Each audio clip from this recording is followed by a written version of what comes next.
আসসালামু আলাইকুম সুপ্রিয় দর্শক। আজকে কিন্তু শামুক নেই, কারণ আপনারা জানেন যে ভ্রাম্যমাণ আদালত কালকে আমাদের গ্রামে সকালবেলা চলে আসছিল, যার কারণে শামুকে রেড দিয়েছে। রেড দেওয়ার কারণে আর শামুক আজকে কোনো নৌকায় যায় নাই, তুলে নেই। তো এই কারণে দেখেন ধান খাওয়ানো হচ্ছে হাঁসকে। ধান খেলে তো পোষায় না আমাদের। আর চলন বিলে একটু পানি বেশি থাকার কারণে হাঁসগুলো ডুব দিয়ে যে শামুক তুলবে সেরকম কোনো পরিস্থিতি নাই, যার কারণে ধানই খাওয়ানো লাগতেছে। জানি না এরকম কয়দিন চলবে, এখন শামুক তুলতে দিবে কিনা সঠিক জানা নাই।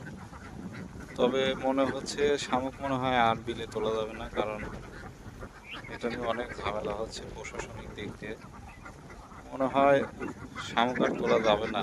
এখন হাঁস খামার করতে গেলে যে ব্যয়টা, এই ব্যয় তো কুলায় ওঠা কঠিন, কারণ শামুক ছাড়া হাঁস পালন করলে তো লাভ করা সম্ভব না।